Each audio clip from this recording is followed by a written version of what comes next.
Alright, hey guys, I know you can't see me, and for one, that's because I'm going to do a reading, and two, I don't like people watching me as I read, if that makes sense. So pretty much I'm going to have the screen darkened the entire time, as I read one of my stories off of a website called Quotive. If you look me up, my name is Killer Allen with no spaces. Read some of my, if you want to, you can read some of my stories, it doesn't matter, but this video is going to be a reading of my Jeff the Killer love story. Yeah, it's a fan fiction. Sorry guys, can't help it. But it's called Old Friends and New Love. Introduction. Well, not really an introduction, but sort of the first part. It's introducing Sally. Remember, this is not the real creepypasta for Sally. Continued. I've been abused since the day my mother died. My father blamed it on me. All of it. He makes me care for all of his needs, cook, clean, etc. But that's not all. He abuses me physically and mentally. The unforgivable bastard also rapes me. He is the one who makes me dress the way I do in the picture. That's what I have to wear once I'm at home. I forgot who I was once and all of my friends I had made. I don't remember them. I'm not even sure if they were real. But I do know one who will always be with me. Charles, my teddy bear my mother gave me for Christmas of last year.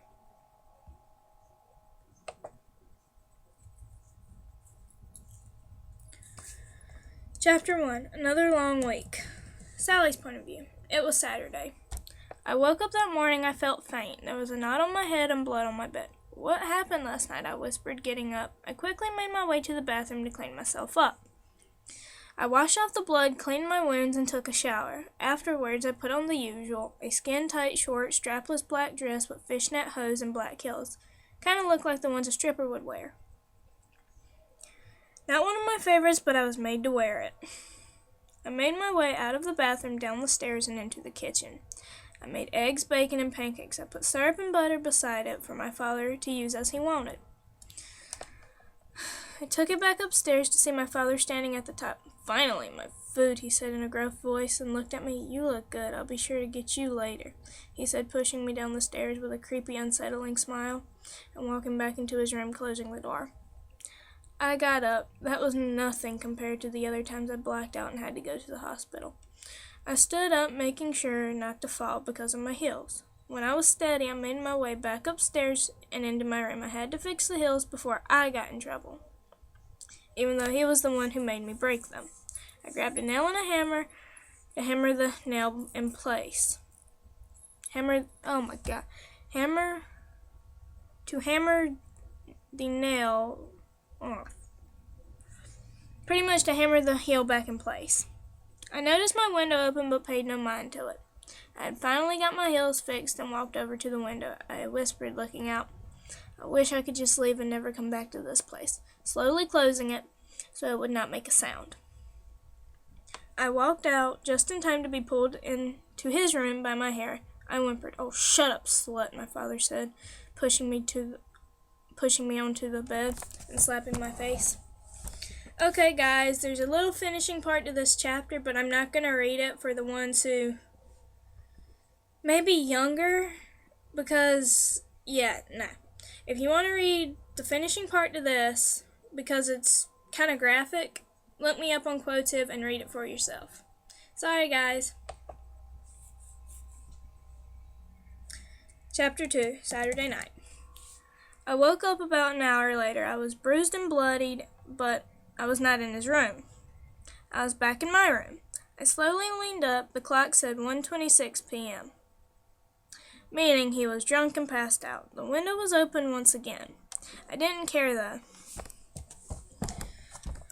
I got up, making my way to the bathroom. I opened the window to let in a cool breeze from outside and drew me a warm bath to soothe my aching body. I'll be fine one day. Someone will take me away from here, I said, slightly laying in the water and tears coming down my face.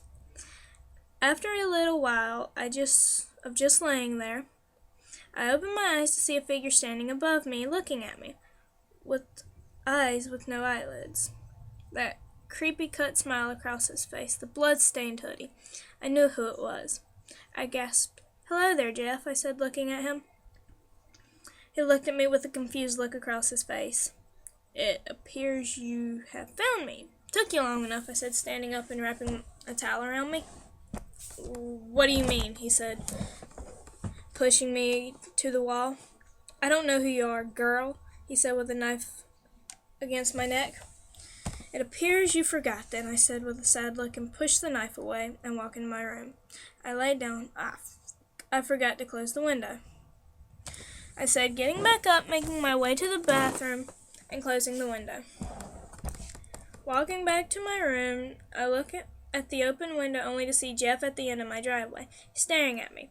I closed the window only to see him dart off into the woods. "I swear," I whispered, getting dressed in my normal clothes, grabbing Charles and following Jeff. I want to know where he's going. Chapter 3. Who the was that? Jeff's point of view. "That girl, she knew me. How the I saw her leave, not afraid of death. Did she want me to kill her? And why did she look sad when I asked her who she was?" So many questions were running through my head. I dashed through the woods, getting to the creepypasta mansion. I need to talk to Slendy. I ran all the way, catching my breath while I walked in the door. I saw Ben playing with Smile. "Ben, do you know where Slenderman is?" I said, still gasping for air. "He's in the attic," Ben said, looking up to see who was asking.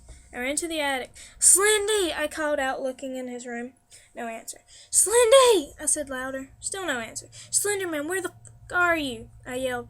"What, Jeff?" A voice came from the shadows. I turned to see Slenderman right in front of me. "I need answers, now," I told him. Slendy seemed to have some sort of confused expression, even though he had no face. "Look into my memories and tell me who that girl is. I need to know. She says she knows me, but I don't," I told him. He moved a tentacle to my face, watching the memory of what just happened. Slenderman's point of view. I watched the memory. She looks familiar. Could it be? "Jeff, I do not know. I'll have to do a little research. I will tell you as soon as I find out." After I said that, we heard a yell from downstairs. What the was that? Both me and Jeff yelled, walking down into the living room. Sally's point of view. This place looked very familiar. I waited until Jeff was in the house. I seen him run upstairs.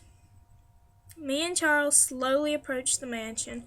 I walked in holding Charles to my chest. Hey. Sorry, guys. Anyways, I see someone in a Link costume. "Ben?" I say out loud. He looks at me and screams, giving me a hug. "Sally, I've missed you." "Ben, let's go." And I see Smile. "Well, hey, Smile, remember me, boy?" I say, and see Smile jump on me, causing me to fall to the floor and start licking me. I hear footsteps come downstairs. I look up to see Slenderman and Jeff. "Slendy, I knew I felt something," he said, picking me up with his tentacles and hugging me. "Long time no see," I shout, hugging him back.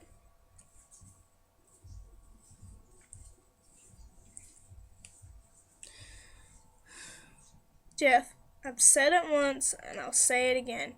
Who the is that?"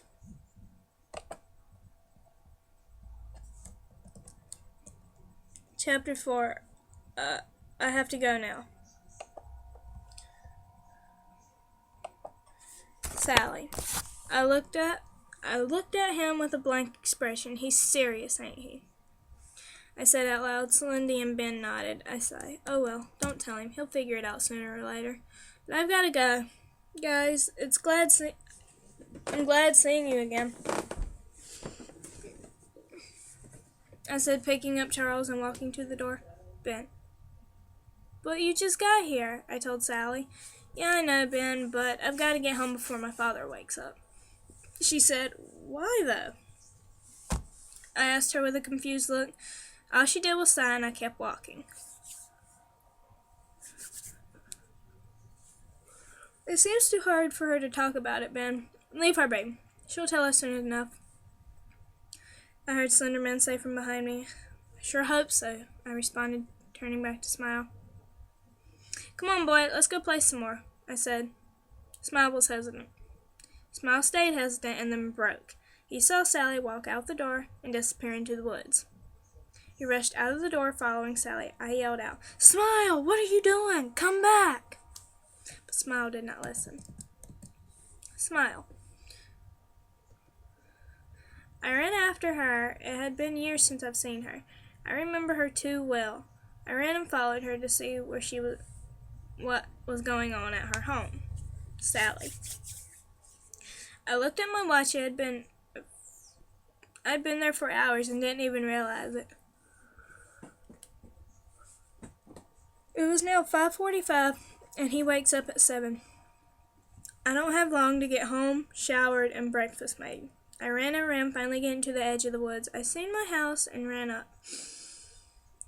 I slowly opened the front door to only hear, and where were you, slut? My father's drunk voice echoed through the house. I couldn't finish before I was slapped and fell to the floor.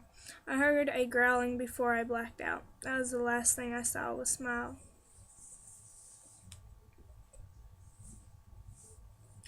Smile. I saw the guy hit my best friend. Oh, hell no. I jumped in through the door, attacking him. I crouched down next to Sally and growled at him, with a smile shining in my blood-red coat.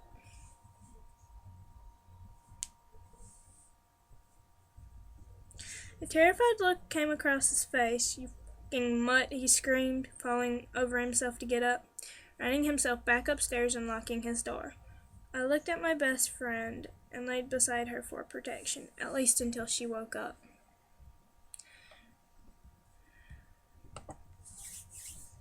Chapter 5. My best friend is back. I heard a grumbling come... Still Smile's point of view, by the way, guys. I heard a grumbling come from beside me. I turned to see my best friend awake. My smile shining at her and my coat back to its usual color, not blood red anymore. Sally. I awoke to see Smile beside me. Did you protect me, boy? I said, scratching him behind his ears. He barked as if saying yes. Well, thank you, Smile, I said, smiling at him. He stood up and looked around and barked even more. Well, boy, would you like to see my room or something? I asked him. He seemed to nod.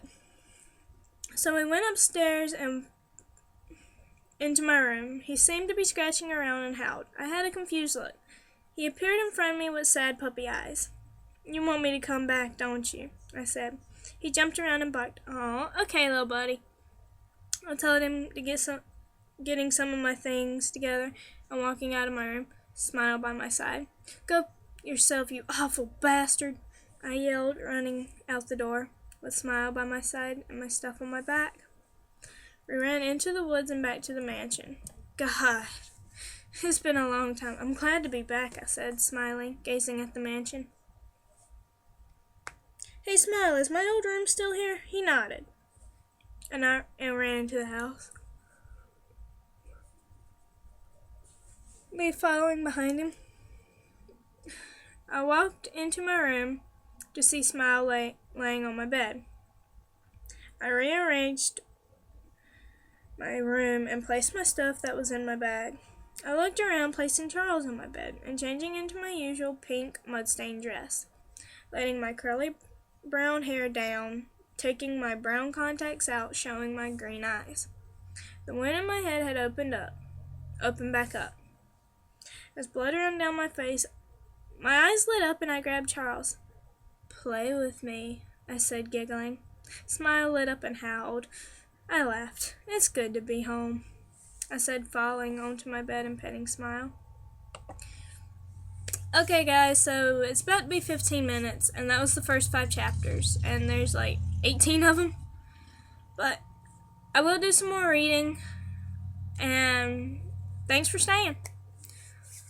By the way, on the Facebook page, thanks for the likes, guys. And if you're also on our YouTube, even better. But I'm about to go, so I don't waste all your time. Bye, guys.